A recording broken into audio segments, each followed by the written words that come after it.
સમાચાર રાજકોટમાંથી Indira circle city bus અકસ્માતના મામલે કોન્ટ્રાક્ટર દ્વારા આરએમસીને દબાવવાનો પ્રયાસ થયો હોવાની વિગતો છે। 224 માંથી 142 સિટી બસ અને બીઆરટીએસ બસ બંધ કરી દીધી।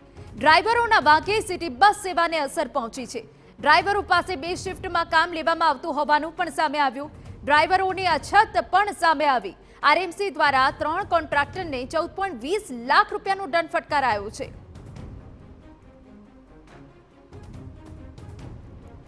तो જે વિગતો મળી રહી છે તે પ્રમાણે કોન્ટ્રાક્ટર દ્વારા આરએમસીને દબાવવાનો અહીંયા પ્રયાસ 224 માંથી 142 સિટી બસ અને બીઆરટીએસ બસ સેવા બંધ કરી દેવાઈ છે, જેની સીધી અસર લોકોને થઈ રહી છે।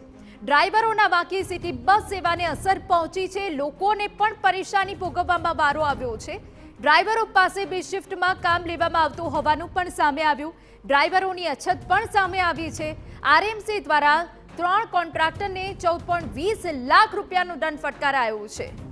પરંતુ હાલ જે સિટી બસ અને બીઆરટીએસ બસ બંધ કરી દેવામાં આવી છે, તેના કારણે મુસાફરોની પારાવાર હાલાકી થઈ હોવાની વિગતો મળી રહી છે। આરએમસી દ્વારા 3 કોન્ટ્રાક્ટરને દંડ પણ કરાયો હતો। જે વિગતો સામે આવી છે તે પ્રમાણે 224 માંથી 142 સિટી બસ અને બીઆરટીએસ બસ બંધ કરી દીધી છે। અમારા સંવાદદાતા મોહિત ભટ્ટ વધુ વિગતે વાત કરવા જોડાયા છે। મોહિત, પૂરી વિગત।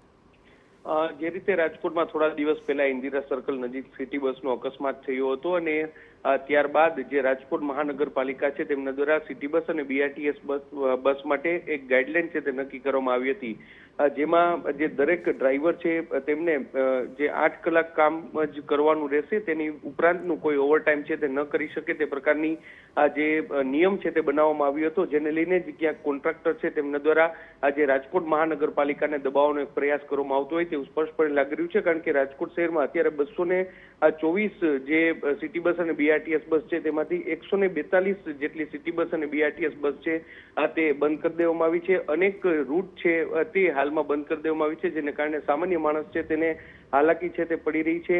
આ જે ડ્રાઈવરો છે તે પૂરતા પ્રમાણમાં ન હોવાનો દાવો છે તે કોન્ટ્રાક્ટ કંપની દ્વારા કરવામાં આવ્યો છે, જેને લઈને જ રાજકોટ મહાનગરપાલિકા દ્વારા 3 કોન્ટ્રાક્ટરને દરરોજના 14 લાખ અને 20,000 રૂપિયાનો દંડ છે તે ફટકારવાનું શરૂ છે તે કરવામાં આવ્યું છે ને ફરી એકવાર આ સિટી બસ છે તે રાબેતા મુજબ થાય તે માટેના પ્રયત્નો છે તે કરવામાં આવી રહ્યા છે। જે પ્રકારે આ જે ડ્રાઈવરની બેદરકારીના કારણે નિર્દોષ લોકોના જીવ છે તે ગયા હતા ને ત્યારબાદ તંત્ર સફાળું જાગ્યું હતું અને કોન્ટ્રાક્ટ કંપની છે તેને દ્વારા જે રાજકોટ મહાનગરપાલિકાને એક દબાવવાનો પ્રયાસ કરવામાં આવતો હોય તેવું પણ અત્યારે લાગી રહ્યું છે। જોવાનું રહેશે કે કોન્ટ્રાક્ટર કંપની સામે રાજકોટ મહાનગરપાલિકા કયા પ્રકારની કાર્યવાહી કરે છે અને આગામી દિવસોમાં આ રૂટ છે તે કેટલા સમયમાં શરૂ થાય છે। જી બિલકુલ, આભાર મોહિત। તો સિટી બસ અને બીઆરટીએસ બસે રાબેતા મુજબ કરવા માટેના અત્યારે તમામ પ્રયત્ન કરવામાં આવી રહ્યા છે।